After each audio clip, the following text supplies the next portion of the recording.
Hi, welcome to Raji home style. నేను మీ రాజేశ్వరి అండి.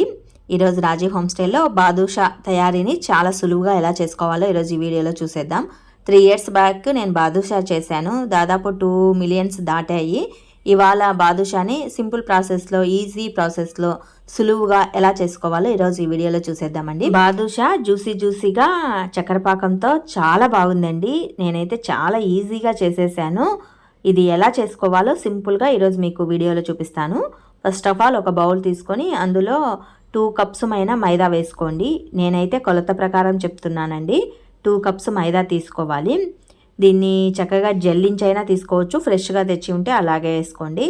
ఇందులోనే బేకింగ్ పౌడర్ వేసుకోవాలండి. 1/2 tablespoon పడుతుంది.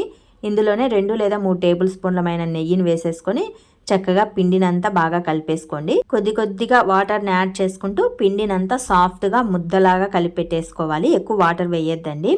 ఇలా ముద్దలాగా కలిపేసిన తర్వాత మూత పెట్టేసేసి ఒక అరగంట పాటు పక్కన పెట్టేసేయండి.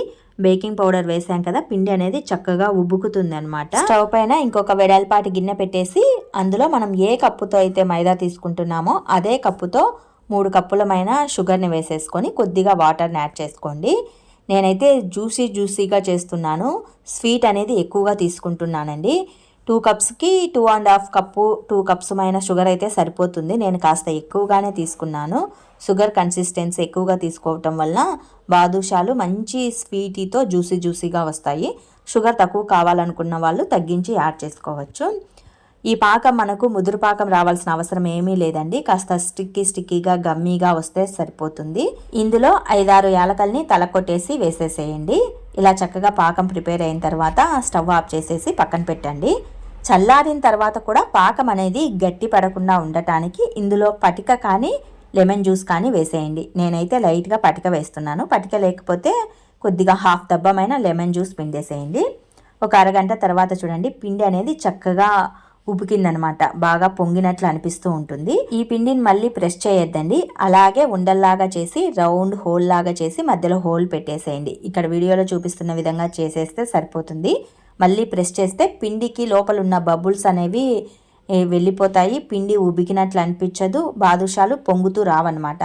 సో ప్రెస్ చేయకుండా ఇలా ఉండల్లాగా చేసి బాదుషాకి హోల్ చేస్తున్నట్లు వేసేయండి. నేను తీసుకున్న కన్సిస్టెన్సీకి ఇన్ని బాదుషాలు అయ్యాయండి. స్టవ్ పైన ఇంకొక పెన్నం పెట్టేసి అందులో ఆయిల్ వేసి ఆయిల్ చక్కగా హీట్ అయిన తర్వాత స్టవ్ని లో ఫ్లేమ్లోకి టర్న్ చేసుకోండి. ఈ బాదుషాలన్నీ లో ఫ్లేమ్లోనే వేగాలండి. హై ఫ్లేమ్లో వేగితే గట్టిగా అయిపోతాయి, ముద్దలాగా ఉంటాయి, లోపల వేగినట్లు అనిపించవు. సో లో ఫ్లేమ్లోనే చక్కగా వేపుకోవాలి వీటిని. ఇవి వేగటానికి టైం ఎక్కువగానే పడుతుంది. లో ఫ్లేమ్లో వేగుతున్నాయి కాబట్టి ఈవెన్గా వేగుతాయి. ఇన్నర్ భాగం కూడా చక్కగా డీప్ ఫ్రై అవుతాయి. ఇలా మంచి బ్రౌన్ కలర్కి వచ్చేంత వరకు మనం వేయించుకోవాలండి. ఆయిల్ హీట్ అయిన తర్వాత కంపల్సరీ లో ఫ్లేమ్లోకి టర్న్ చేసుకొని వేయించుకోండి. అప్పుడే మంచి టేస్టీతో వస్తాయి బాదుషాలు. ఇలా మంచి బ్రౌన్ కలర్లోకి వచ్చిన తర్వాత ఒక ప్లేట్లోకి సైడ్ ఆఫ్ తీసేసుకోండి. ఇవి చల్లారిన తర్వాతనే పాకంలో వేయండి. వెంటనే వేయద్దు. వెంటనే వేస్తే సవిసినట్లు అయిపోతాయి, టేస్టీగా ఉండవన్నమాట. ఆయిల్లో వేయించిన తర్వాత బాగా చల్లారిన తర్వాత పాకంలో వేసేసేయండి. పాకంలో వేసేసి 1 hour పాటు అలా సైడ్ ఆఫ్ పెట్టేసామంటే ఆ సిరప్ని ఈ బాదుషాలు బాగా అబ్జార్బ్ చేసేస్తాయి. మంచి టేస్టీతో ఉంటాయి, జ్యూసీగా చాలా బాగుంటాయండి. నేను బాదుషాలు చేయడం ఇది సెకండ్ టైం అనమాట. ఫస్ట్ టైం ఒకసారి చేసినప్పుడు చక్కగా కుదిరాయి. ఇది సెకండ్ టైము. ఇప్పుడు కూడా బాగా కుదిరిపోయాయి. అప్పుడు బాగా కష్టపడిపోయాను. ఇప్పుడైతే ఈజీగా చేసేసానండి. చాలా బాగా వచ్చేసినాయి, మంచి టేస్టీతో ఉన్నాయి. మీకు కూడా నచ్చుతుంది. కంపల్సరీ ఇదే ప్రాసెస్లో చేసుకోండి. మరి మీకు ఈ సులువైన పద్ధతిలో బాదుషాల ప్రిపరేషన్ వీడియో నచ్చినట్లయితే మరికొన్ని ఇలాంటి రెసిపీస్ కోసం వెంటనే మా ఛానల్ని అయితే సబ్స్క్రైబ్ చేసుకోండి. Please support my channel. Thanks for watching this video.